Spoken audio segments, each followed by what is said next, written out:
Markus Vinzent. Thank you very much for joining me today. Chris, thanks so much. Pleasure's with me. It's really great to be here with you. I've watched many of your videos and now read this book. And I told you, this is the book. It's called Resetting the Origins of Christianity. It's supposed to have a beautiful cover on it. And it's not supposed to have teeth marks in it. And the problem is that I was reading this as I take my kids to different things at night, dance and things like that. I would sit in the car and I was reading this. And I left the book in the car. And one day the dog was in the car and I came in, and here on the back seat is your book chewed up. So there's teeth marks in this. So I could say that this is really something to sink your teeth into, this study.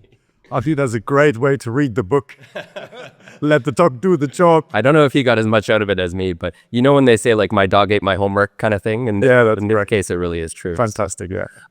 The book is fantastic. I think there are so many interesting things we could talk about. So much so that there's too much to talk about. We can't do it all justice today.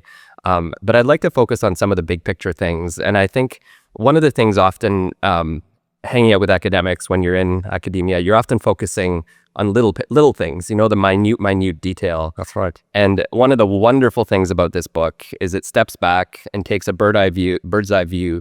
And I think in doing so gives us a very different picture and asks some very important questions about Christian origins. Starting to rain outside. That's nice. The place that I'd like to start is with some of the big pictures. And here's one. I'm just going to throw some general kind of questions at you. One thing that a lot of New Testament scholars and a lot of lay people have always assumed is if we want to know who the Apostle Paul was, we should just read these letters very closely. Indeed. Is that a fair assessment? What would your reaction to that be? No, absolutely. I mean, even when New Testament scholars like this morning in the session, right, talk about memory, yeah, they still think, A, we know the big event, and secondly, it's just the question, who memorized what, when? And I think in the book where I'm sitting back, maybe also because I'm not just an academic.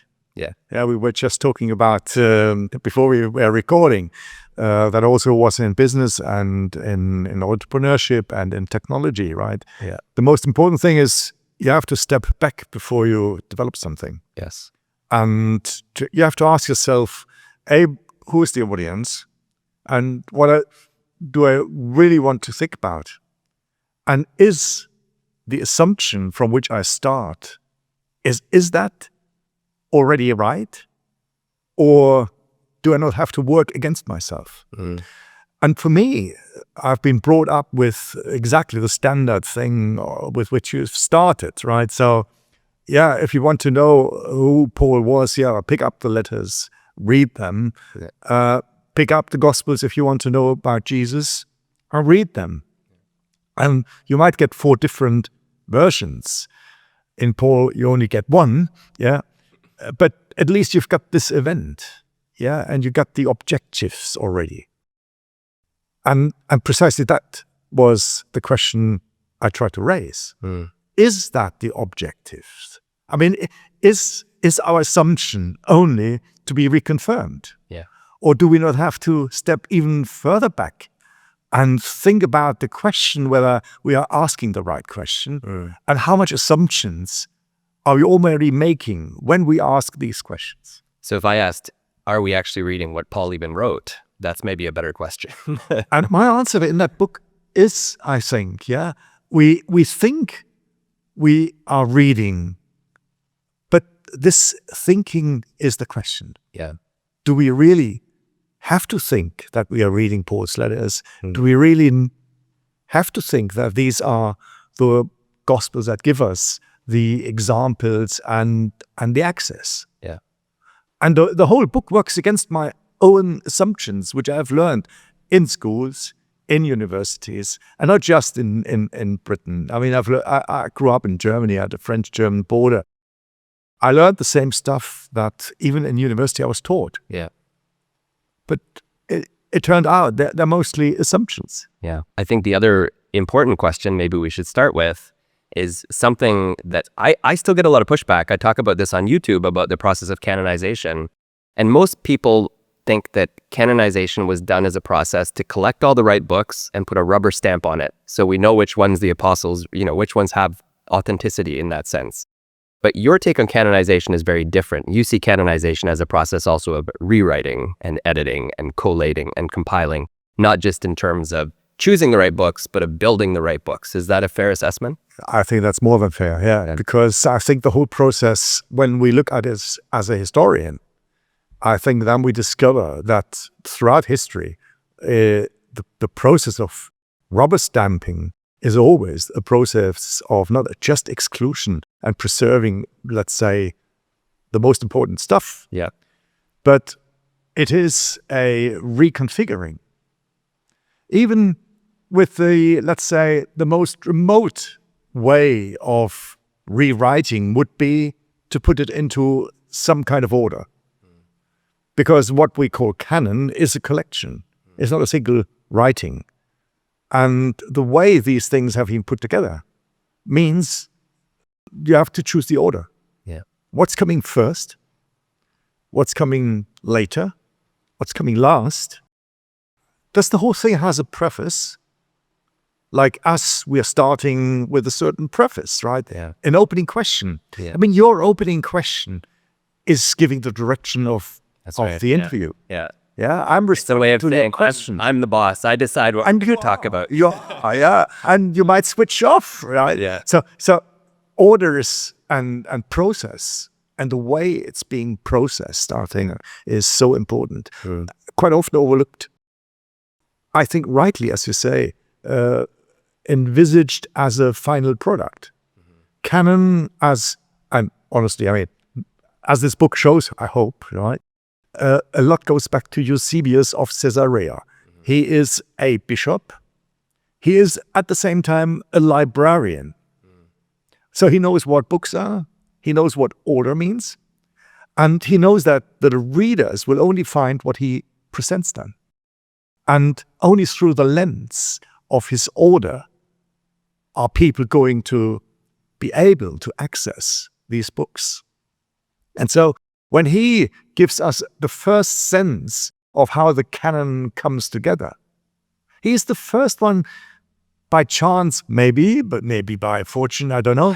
But the emperor, the new emperor, who starts embracing or at least accepting Christianity, Constantine, in the 4th century, he, maybe not out of the blue, but he asks Eusebius, if Eusebius gives us the right story, but it's always nice to have a story. Eusebius gives us the story that the emperor has asked him to produce 50 Bibles. Why? Constantine makes use of basilicas and big halls to create the right space for the religion which he thinks should support him. Yeah. Against the more traditional ones who were skeptical of him as an emperor. So he has new allies, and for these allies he wants to produce also the spaces and to fill the spaces with literature and with books. So he asks for Bibles.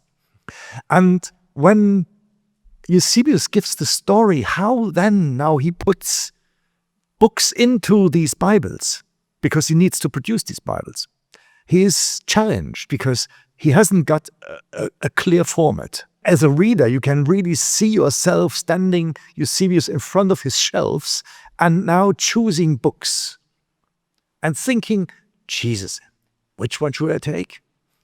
There are books, okay, most people recognize. So he picks the 4 Gospels, yeah? Then he picks the letters of Paul. Yeah, okay, most people are going with those letters of Paul. He picks 14.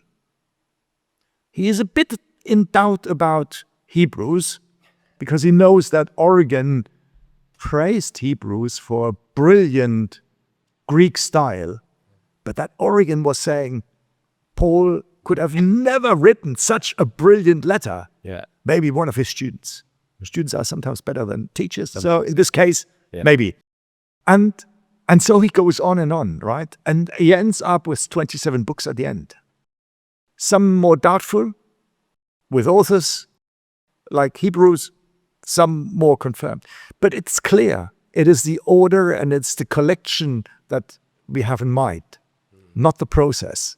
The process is almost falling apart. Yeah. It's just that moment when Eusebius puts these things together. And ever since, I think, most scholars, even those scholars in New Testament studies who study the process, how Gospels have come about, how these 14 letters go back to Paul, and then they differentiate, but never the process in a continuous way. It almost feels like a sleight of hand that from the 4th century. If there's this story that ends up being told about Christian origins, or for our purposes about the collection, there's a story about the New Testament that most of us accept. And if you went to a lot of seminaries and universities, even maybe intro New Testament classes, you would hear a very different story. And often I think we come to just accept the mythology that came to us from later centuries about how these were chosen and where they came from and all that sort of thing. Before we get to that, I guess maybe a really important figure to talk about, because I think my audience will have heard the name but won't necessarily know.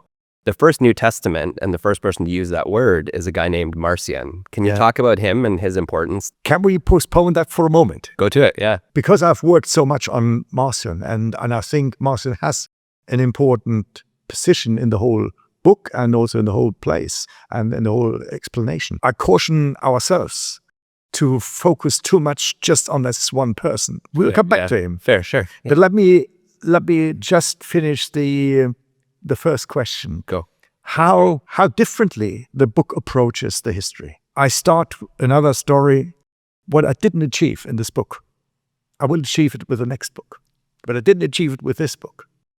In my manuscript, I put all the dates of birth and death, so to locate these people in time, in a different order. So I didn't say Eusebius has been born, which we don't know anyway, and was then killed or died at the moment. I inverted those, So I always put first the year of death and second the year of birth. That was so strange to the editor. I convinced the editor at some point, but then the printers who did the layout, they changed the order again. Oh, did it? Because they thought it's always a mistake. Oh. But why did I do that? When we think about the history, and you mentioned the canon, and even if people think about a process, it's always from birth to death. And we are always looking at that history from the concrete outcome, the canon. Yeah. Even when we think about the canon, we think about a continuous process. When we think about process, from infancy to the final product, which then is set in stone somehow. And that gives us an idea of a continuous process, almost like a goal-oriented process, that the canon is the necessary, and the theologians would say it's the divinely inspired, It's the spirit that guided this process so that the final product is the theologically ingrained necessity. That's what it always was meant to come out. And when I started reflecting about how we write history, it occurred to me that we write history just the way we do the interview now. We look backwards. But then comes a big paradox, which even the best brain scientists haven't resolved. Our brain is hardwired to the future. When we speak, we only speak into the next second of our past future.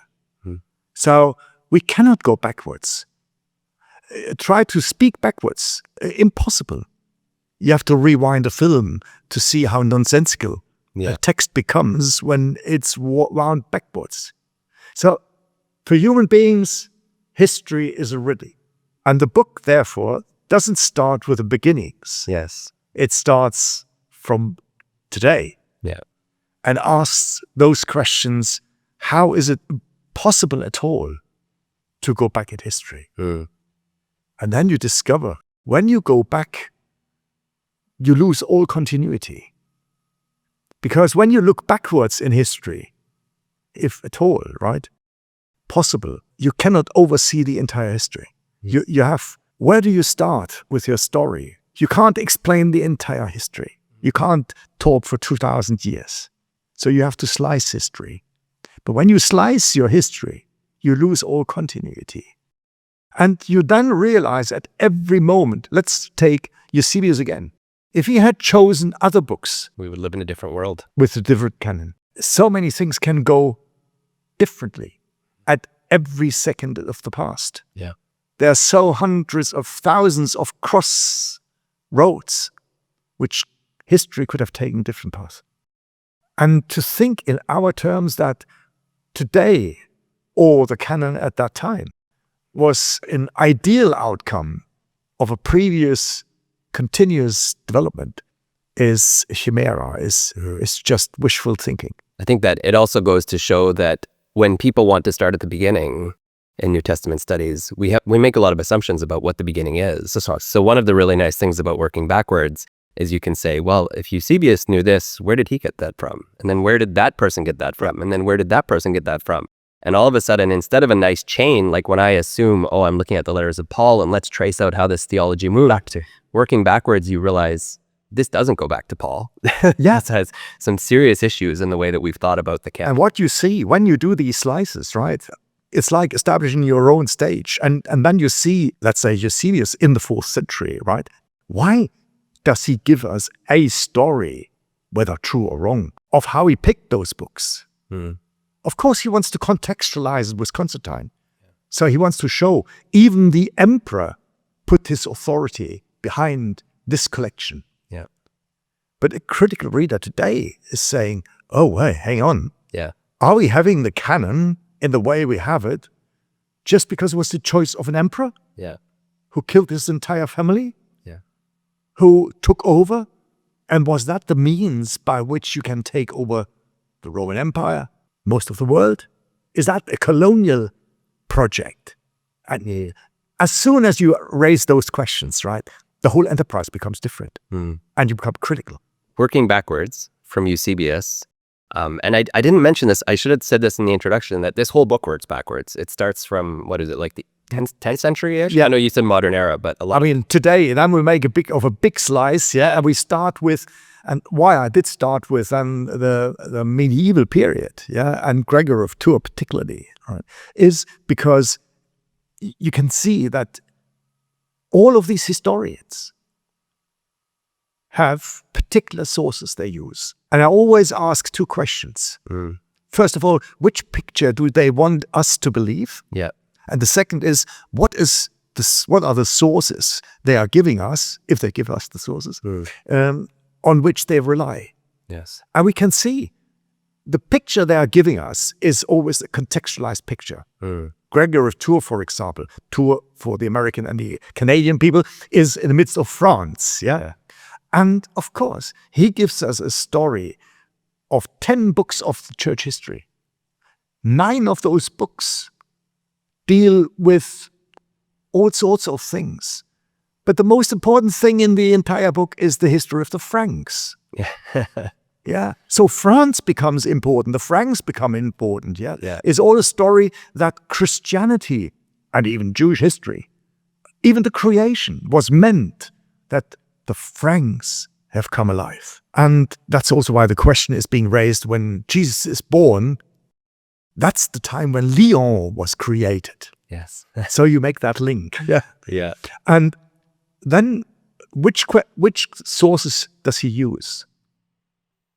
Not the Gospels, even not the canon of the New Testament. He uses Eusebius. Yeah. Eusebius of Caesarea. And secondly, he uses texts outside the New Testament, which he thinks are more telling than the texts of the New Testament. And when we then go back in the book to Eusebius, you think, well, he gives us all these stories about his canon, so about the New Testament. How does he describe his early Christian history? And I was fascinated and surprised, because people haven't really seen it, that the most important sources that he uses is Flavius Josephus, a Jewish historian. And the second source he uses, again, is not a gospel. The second source, he says, he found himself in the archives in the archives in Syria. And it is a letter exchange between Jesus and the king of Osro. And that is Abgar. So Abgar and Jesus had a letter exchange. And he says he found it in the Syriac language. He translated it himself, right? And this is the source text because it's an original letter by Jesus, which he takes very seriously. Yeah. And so this becomes the baseline for his writing of early Christian history. Short, long story. What I'm trying to show here is that throughout history, particularly when you move backwards and ask those two questions about the picture and the sources, we are astonished that the text that we take so serious today, the Canon, the New Testament, Acts, for example, as a history of the church, has been widely ignored by all our historians who have given us their stories about the beginnings of Christianity. The question then is, how far back can we come? But we will come to that. And now we can also discuss Marcion, if you like. Well, I'm trying to figure out how to approach it. Like a very good podcaster, I put everything in order to go forward in time. But here I'm reading against your the very kind of impetus. That's why I resisted. So, yeah, that's good. Well, why don't we do this instead of working kind of what I was thinking, and we'll get to all this eventually. And the payoff for the viewer, the payoff for people watching this is once you follow this trail, you'll never read Paul's letters the same again. So if you're just here because you care about Paul's letters, listen for the next whatever this is going to be, and you'll see Paul's letters very differently. That's true. So that's my tease for the viewer. But take us backwards in time. Where should we go from Eusebius? Eusebius's prime source, except for his original letter of Jesus and Abgar's response, is Irenaeus of Lyon. Yeah. Irenaeus is, for him, such an important person. Why? Because he gives him most of the information he has about the Western Church, about the Roman Church. Irenaeus himself was only probably once in Rome, but he writes in Greek, but he was brought up in Asia Minor and moves, we don't know why, he moves to Lyon, back to Lyon, in the country of the Franks. Yeah. And he takes a community there, which means he is presumably bilingual. At least his work is surviving only in Latin. Only a fragment is preserved. A big fragment is preserved of his work in Greek. But his audience was apparently a Latin-speaking Roman audience in France. And Irenaeus is a student, as he himself says, of another important Western Asian teacher who is by name Polycarp. And this is the school of Asia Minor in which he grew up. It's also interesting. He writes a letter that is preserved by Eusebius. So Eusebius has this letter where Irenaeus writes to a fellow student, Florinus. And this fellow student he criticizes. He loves him, because they were together sitting at the feet of Polycarp. He criticizes him at the same time that because he says, oh, you have moved away from the teachings of our grand master Polycarp. What kind of teaching did he move away, and where did he go? And it's clear he seems to have been a kind of a Gnostic student, which tells me two things which are very important. The school where Irenaeus himself went to had students who had Gnostic leanings. Now, what Gnosticism is, I'm not sure whether your listeners know. Today we would say more spiritualistics, people of a kind of Platonic leaning, disregarding the body, emphasizing the spirit and the soul and the transcendent God and so on. So it clears to me that the school of Polycarp had a different intake. Not just people like Irenaeus, who is pretty, what we today would call Catholic and Orthodox, but in the same school, you have different voices. That's part of a school. And this Irenaeus is the very first who gives us an introduction, not only about Gnostics, and actually he writes 5 books who are pretty vicious in a way, because for the first time in history, he claims that these people who, like Irenaeus, move away from the teaching of Polycarp are not just people with the different view, but are what he calls heretics. Now, heretics as a title was not negative at the time, like Gnostics. Heretics were people who were school opinion leaders. But in Irenaeus, the teaching and the naming of heretics becomes a negative, a demonized even attempt, to push away certain people of his own school and exclude them. So it becomes an elimination of people. And from that moment onward, he writes in the years 177, 180, so roughly towards the end of the 2nd century. At that moment, within the Christian communities, we have that separation that slowly takes place between people who, like Irenaeus, think, I'm of the true meaning and I have got the tradition for myself. And the rest, like Irenaeus and others, they are deviators. And they shouldn't be called even Christians. We better call them Gnostics. So that's the separation. And that's why Irenaeus, for Eusebius, is utterly important, because it is for Eusebius the beginning of this Catholic Roman orthodoxy. However, Irenaeus is the very first in history, in 200 years, who gives us the idea that we should live with 4 Gospels. Yes, this is fascinating. And we should live with 14 letters of Paul. And the very first quotes in his book are quotes from those letters that scholarship today qualifies as either not really written by Paul. There are what they call Deuteropaulines. Deuteros means second, so second-hand Paul, school of Paul maybe. Or, and then comes the next quote from the letter of Timothy. And scholarship today says, oh, these 3 letters, 2 to Timothy and 1 to Titus, we even cannot call Pauline.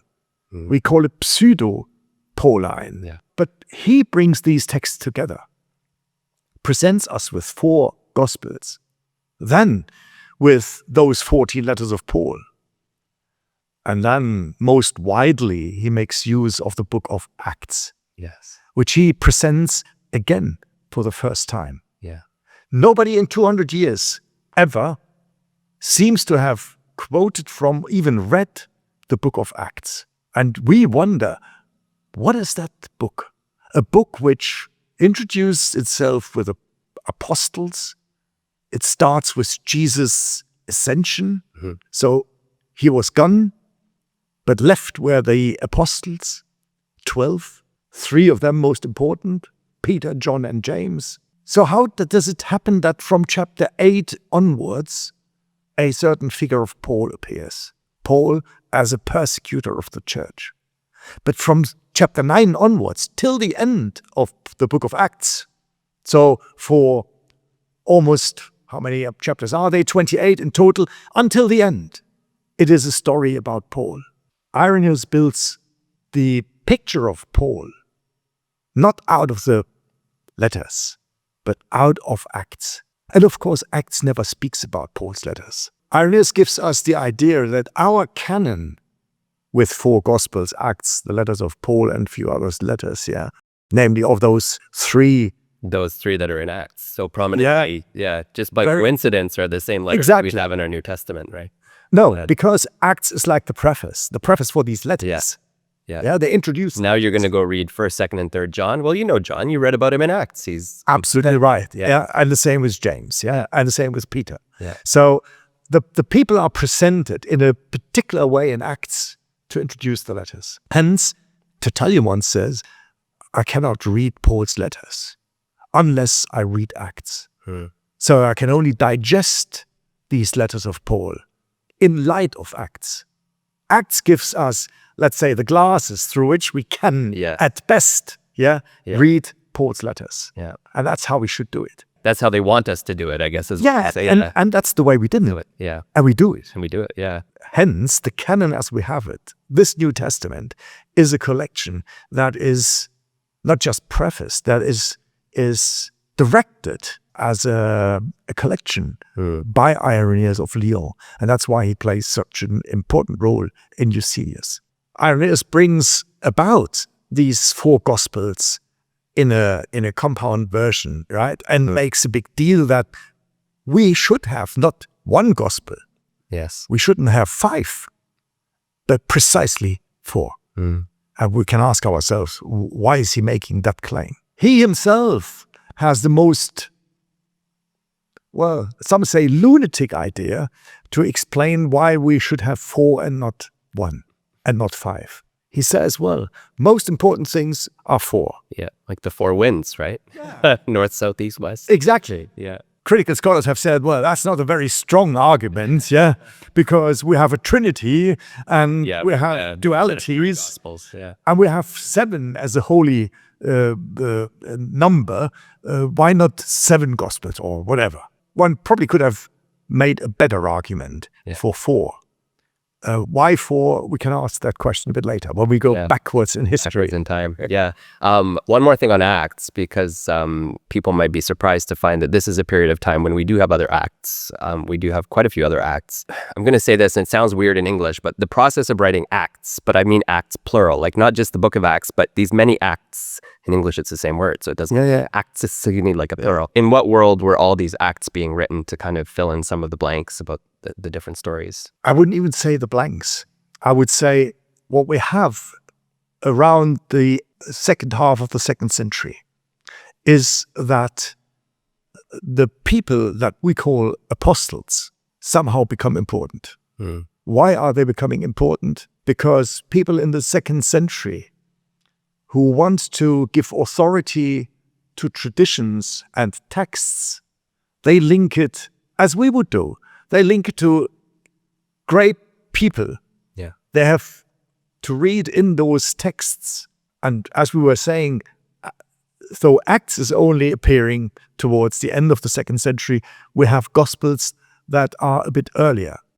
And in these Gospels, we have then story that Jesus chooses disciples. And that, like in Luke, we have even just 12 disciples. And they seem to be the most important people in the environment of Jesus.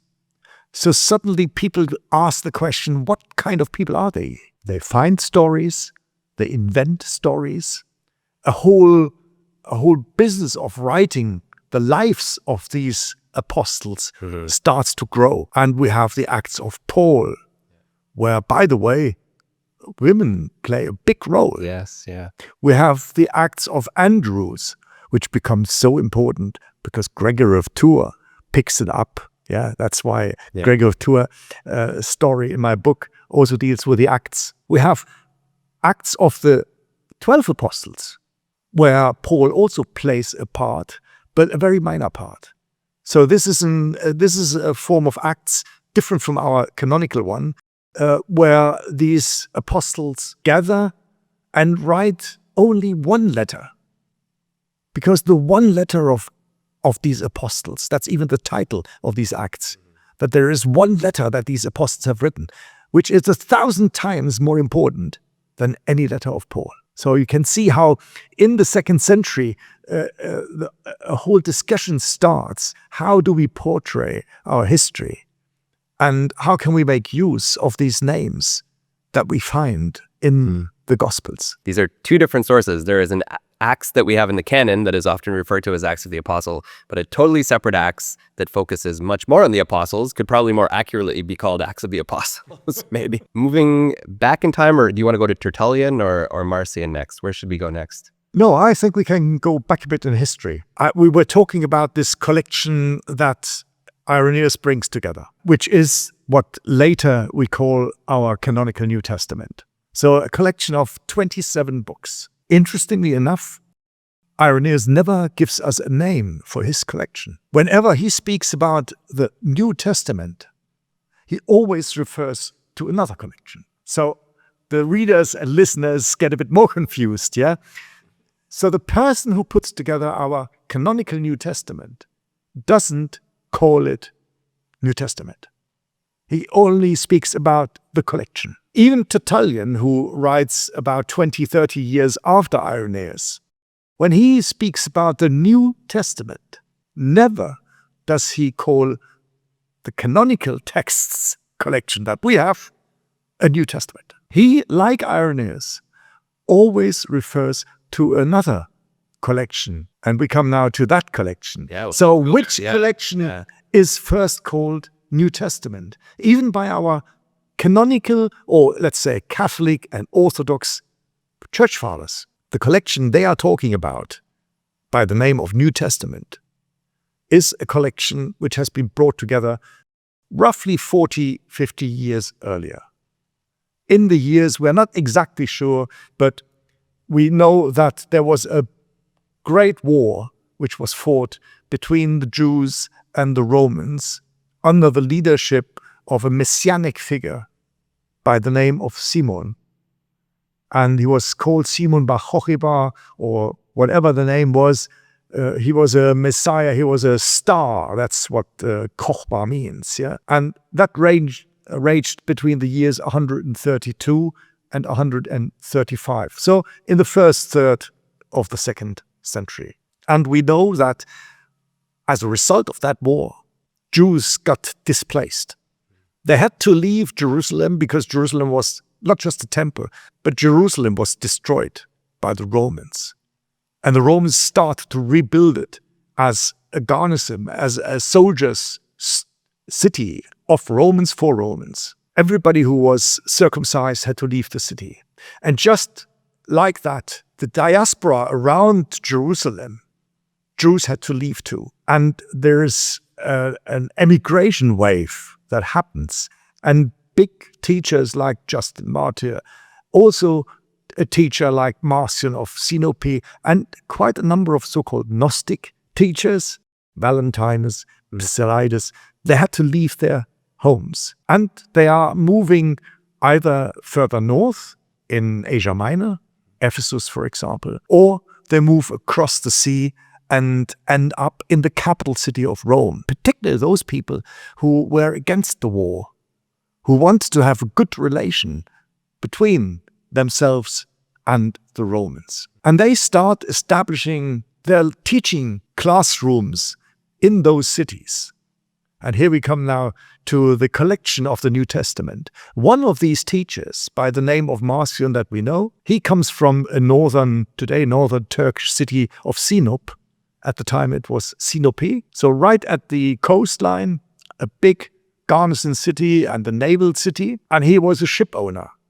So he had ships, apparently, that he lent to the navy and also to merchants. Second job that he made, so he was like you and me, half academic and half businessman. Yeah. The second element was his classroom in Rome, because the sea was closed between October and March anyway.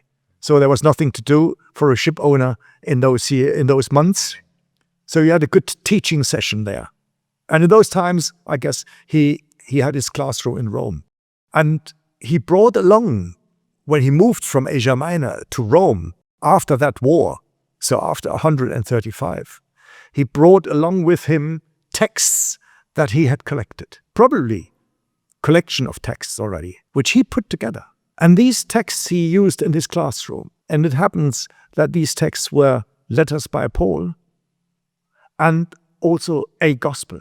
Whether he wrote them up into a collection in Asia Minor or whether he put together these letters by Paul into his own collection of 10 letters, we're not sure whether that happens before or when he came to Rome. But he certainly didn't publish the New Testament, as he then called later his collection, but he had those texts first in hand in Rome. And we need to know, students then, not different from today. Teachers then, not different from today, had close interactions. Students like Florinus, we have in each classroom people from different backgrounds. Gnostic people, Orthodox people, believers, unbelievers, Jews, non-Jews. That was what the classroom was about. And students traveled, like students do today, from classroom to interact with different teachers. And they did what they do today. They take the scripts, their texts, with them and engage the next teacher with those same scripts. And apparently, these texts, Paul's letters that Marcion had, and also his gospel, made their way into other classrooms. And teachers are not different then from today. They copy and paste, and they take the same texts and rewrite these texts and rediscuss these texts. That's a re-edition of these texts. Marcion must have got to know about, because we know that from his preface, got to know that his texts went to other people and were rewritten. Not only that, in those, let's say, more orthodox classrooms, these texts were then given names by apostles. So these teachers didn't put their own names to it, but they put names to it, and he complains, Marcion, he says, they put names to it by two apostles, John and Matthew. And then other schools gave two names to it of students of apostles, of Paul's apostle Luke and of Peter's apostle, or the apostle Mark. And when he got to know that his text had been, as he says, plagiarized, he saw the need to put together his collection with his preface to state that these other texts are not authorized by him. And this first collection with his preface he called New Testament. Why did he call it New Testament? Because he saw that the texts of these other schools, his text, the rewritten texts, these other schools mixed with the Jewish writings of the Jewish Bible. This he didn't like.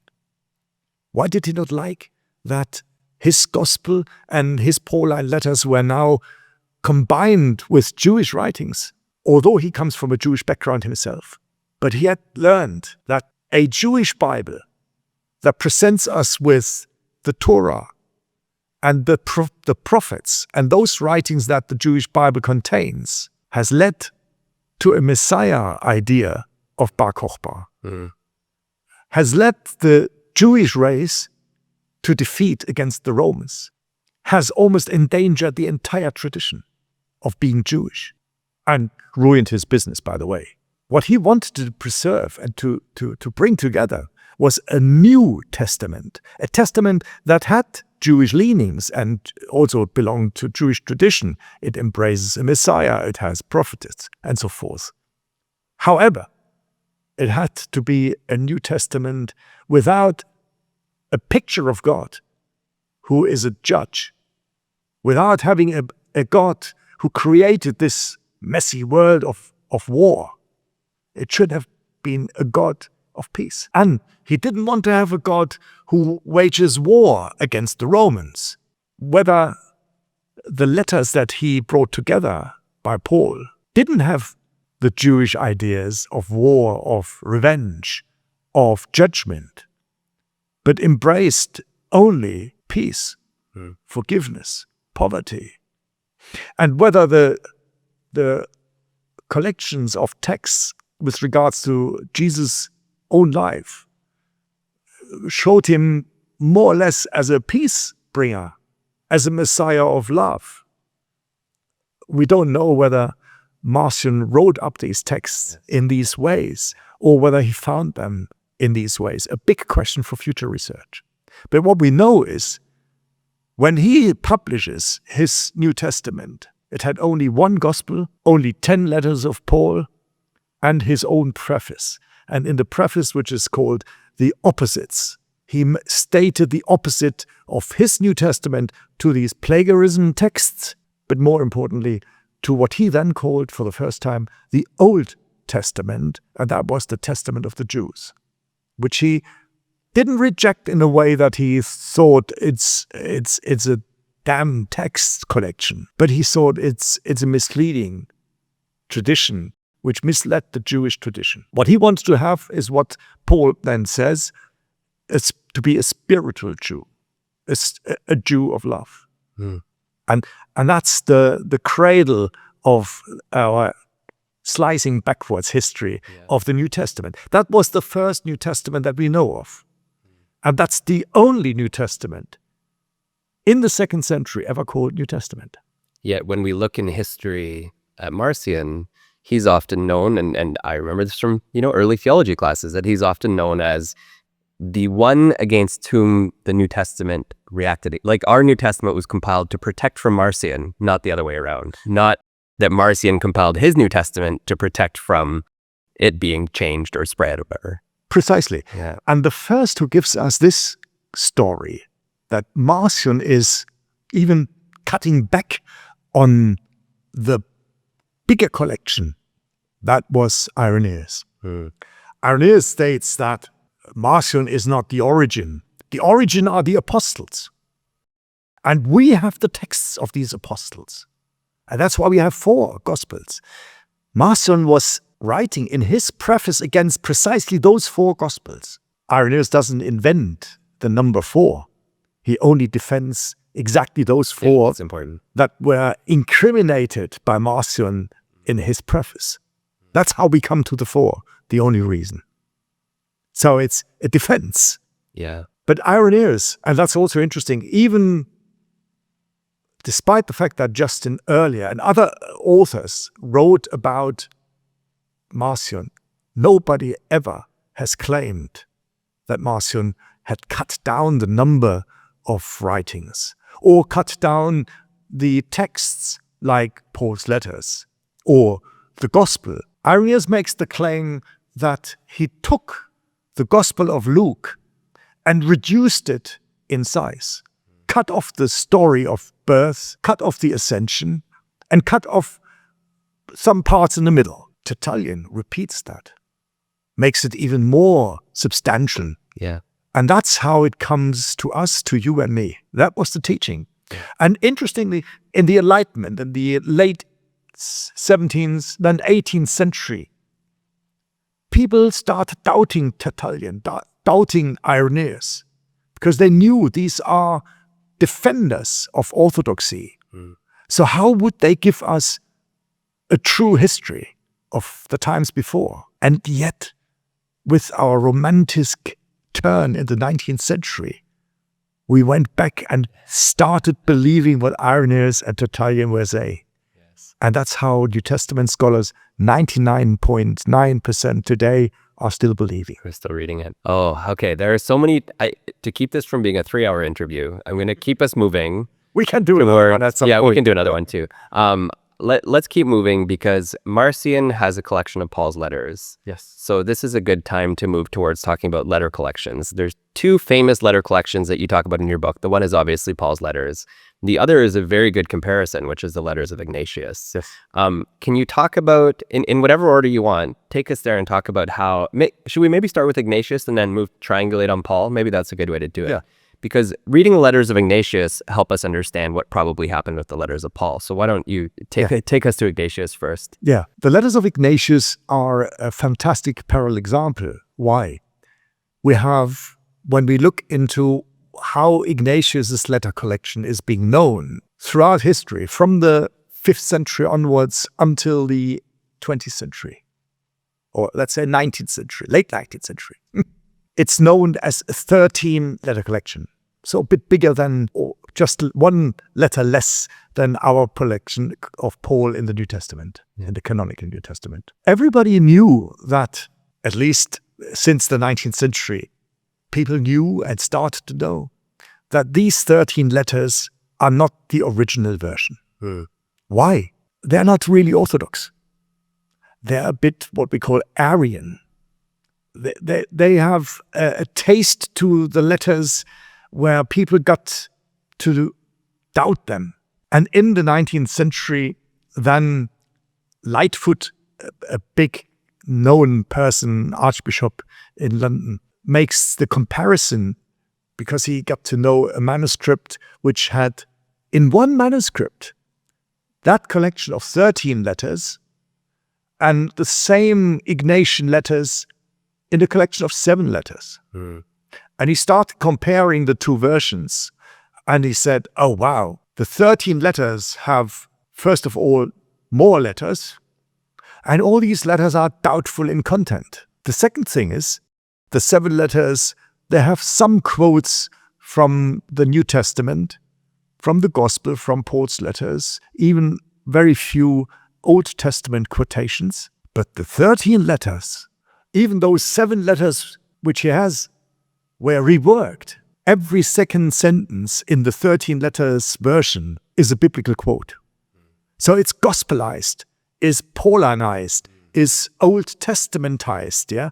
So it's a reflection of a close integration of all 13 letters with the Christian Bible.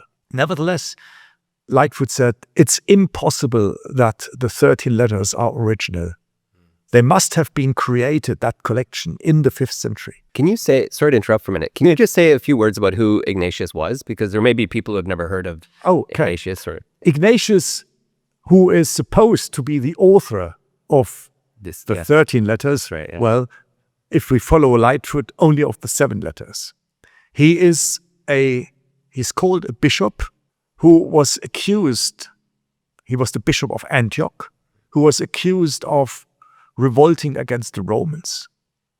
And as the letters explain, is being taken by Roman soldiers in Antioch, guarded by these soldiers, and travels with his guards around the Mediterranean to be put to death by lions in Rome.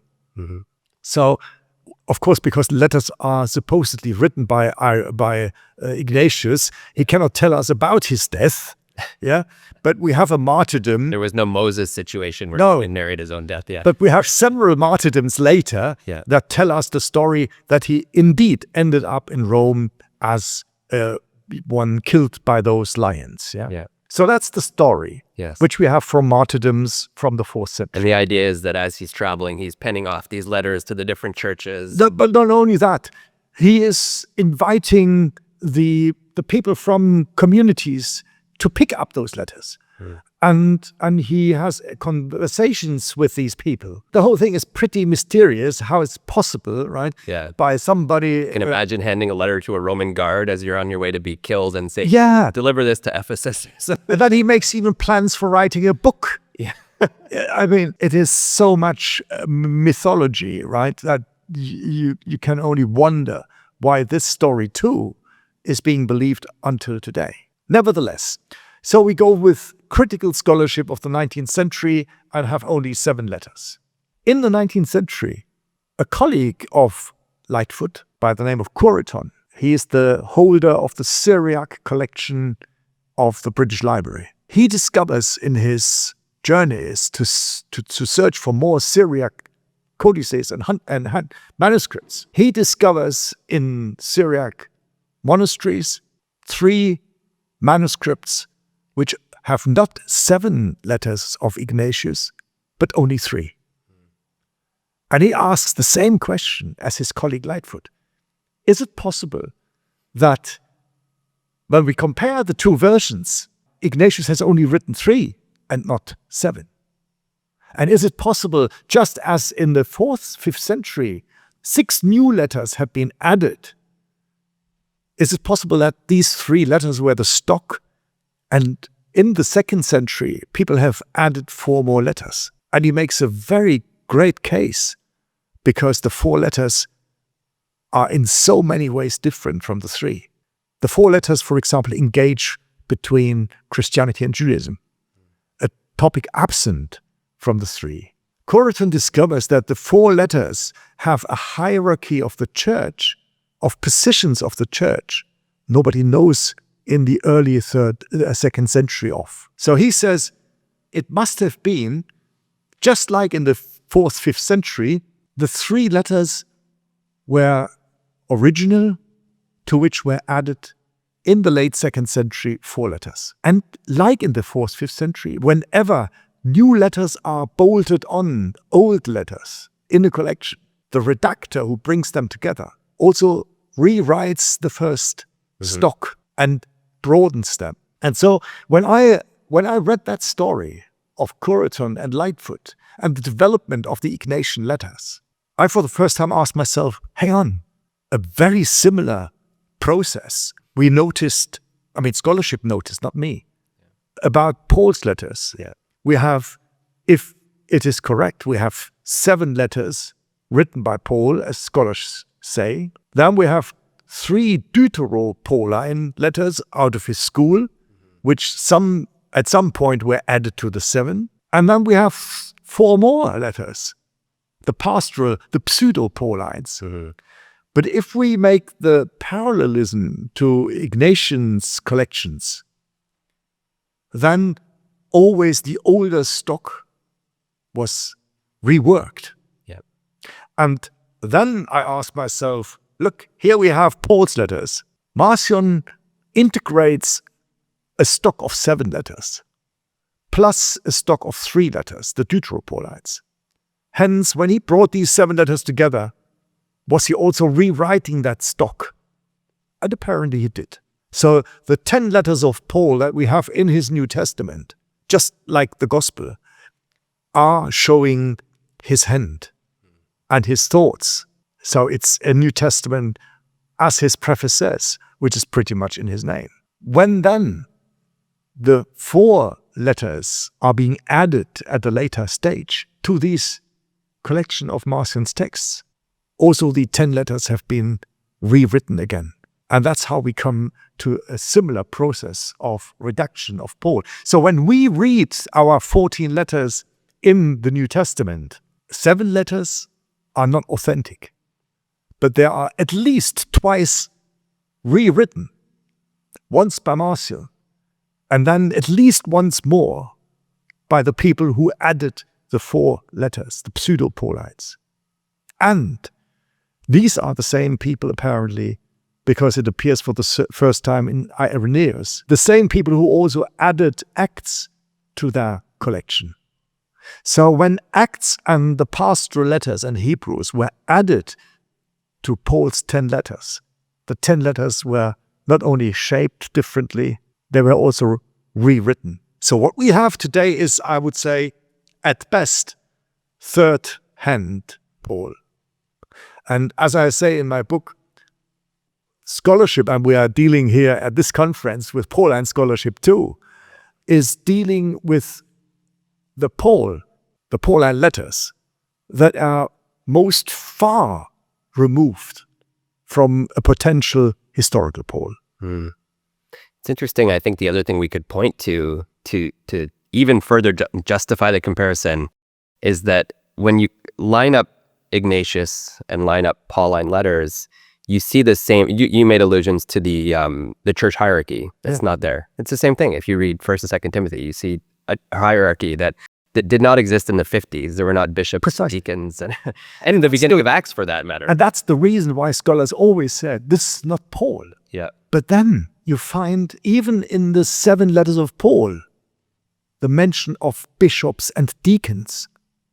So the people who have added these letters of 1, 2 Timothy and Titus, they have also added in Philippians in the opening that this is a letter that includes bishops and deacons. That's right, yeah. The only place in the 7 letters of Paul. And not present, of course, in the Marcionite collection of Paul. And very similarly, we have topics which didn't and do not exist in Marcion's collection of Paul that exist or that are part of the pastoral letters and of Acts as well, which are now included in even the so-called authentic letters of Paul, like 1 Corinthians. I give you one example. We all know that according to 1 Corinthians 14, for those who know that letter, it is forbidden that women speak in the public of the community. They should obey to their husbands and subjugate to them. Is that in addition? Because many people who say, well, but this contradicts Paul himself. He says in chapter 11, women prophesy. The people who think that this is authentic, women shouldn't prophesy in the community, say, oh, well, privately they are allowed, but not in public. Yeah. or not in the congregation. People turn somersaults, the community I grew up in turned somersaults to try to reconcile. Exactly. Yeah. The critical scholars in the past, and we have over 70 books, critical books, they all claim these two verses where that is being said, that women should subjugate and shut up in public, is a later addition to Paul. I think both is incorrect. Why? When you read the Marcionite 10 letters of Paul, you will see that these verses are already there. However, they are placed in a different spot of the chapter. And where they are placed, they say exactly the opposite. Because at that place, Paul says, I could teach you a few words, or even 1,000 words, but I can say it in very, very limited, in 5 words. I can tell you what we are no longer doing from the Torah, where the Torah doesn't apply any longer to us. First thing is, we do not do any glossolalie. Yeah. So speaking in tongues is out for us. You can do it privately, but in the community, we don't do it. And the second, which we don't do any longer, is that women are not allowed to preach and to prophesy in our community. And Tertullian, who comments on that passage, says, through this statement, this Paul of Marcion destroys the Torah and the prophets. Because it takes away the limitation and what was not allowed to women. Now he allows that. Impossible, he says. And you can see what happened apparently was when the pastoral letters, which speak highly of men, I will lowly of women to use women have to subjugate, they have to listen. Yeah. The same teaching is now being implemented by removing these 2 verses from the original place and placed it in a different area in the chapter 14, in an area where, as we have it today, where women are now no longer allowed to preach and to prophesy in the community. That deeply is the engagement of the redactors to harmonize the new letters and to harmonize Acts with the Pauline letters. They didn't do a full job. There are still these inconsistencies with chapter 11. Nevertheless, they tried. And they tried not badly, because until today, so many congregations and denominations do not allow women to have the same authority in the Christian communities up to the Catholic Church with the Pope. Coming back to the question I asked you at the beginning about when people think we can reconstruct Paul by just sitting down with your Bible, or maybe your critical Greek Bible, if you're really a keener, there's no chance. What we need to do is begin to sift through these layers of redaction, layers of editing, layers of compilation to begin to understand. And scholars are just beginning this work. I think that's fair to say. Absolutely right. Yeah, we had some attempts to reconstruct this earlier layer, but never as a full text in a full textual situation. The first who did that was Jason Bedun in 2013, but not as a Greek text, still only in an English translation. Still a very good thing and a very good approach. Yeah. But to be correct, last week, the first critical Greek reconstruction was published, which I did together with a team. Yeah. And next year, hopefully, we will have the English translation of both a content description of what is in those 10 letters of Paul. You can buy already a translation of that reconstruction by Mark Bilby, is on Amazon, for example, But we will publish in English also, with the English commentary, that reconstruction, I think next year, published by Peters in Leuven. That's important. And I should say, this is not your most recent work either. It's just the one that I wanted to start with because I've enjoyed it so much. Yeah, no, I mean, this was published in 2019 originally, and then in 2022. But it summarizes the approach. Yeah. I say in that book that we knew more about the gospel at that time. So it's more about the gospel. But you mentioned now Paul. Paul is also initially already in this book, but I say in this book to thoroughly draw conclusions, we need to do that reconstructive work. Yeah.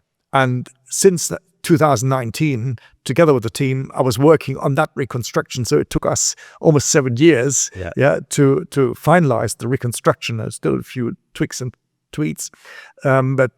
But it's come out now in the version that we've just published. Yeah. And there's a lot of, I should say online, I can link to things below if you're watching this, not you, but if somebody's watching this on YouTube or in the podcast, there's a lot of open access things in possession as well that are great to read. As we wrap up, let's close with this. I think a lot of people would think that New Testament is a discipline that there aren't many discoveries to make anymore. You know, maybe we'll find a new papyrus here or there, but otherwise it's just kind of, you know, same old building, go deeper and find a new Greek word to study or something and, you know, compare it with a classical text.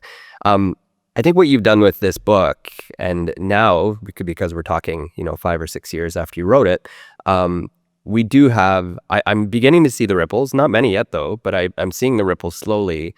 But this is a call to basically reorient our field in a lot of ways.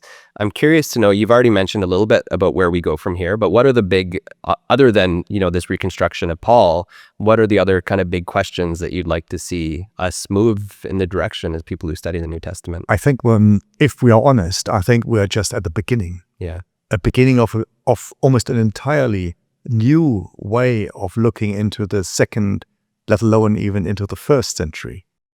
Because if we can differentiate the view that we have adopted as a contextualized view of the late 2nd century, so the canonical New Testament that we have gives us a very sharp insight how Christianity reflected about itself and portrayed itself at the end of 200 years.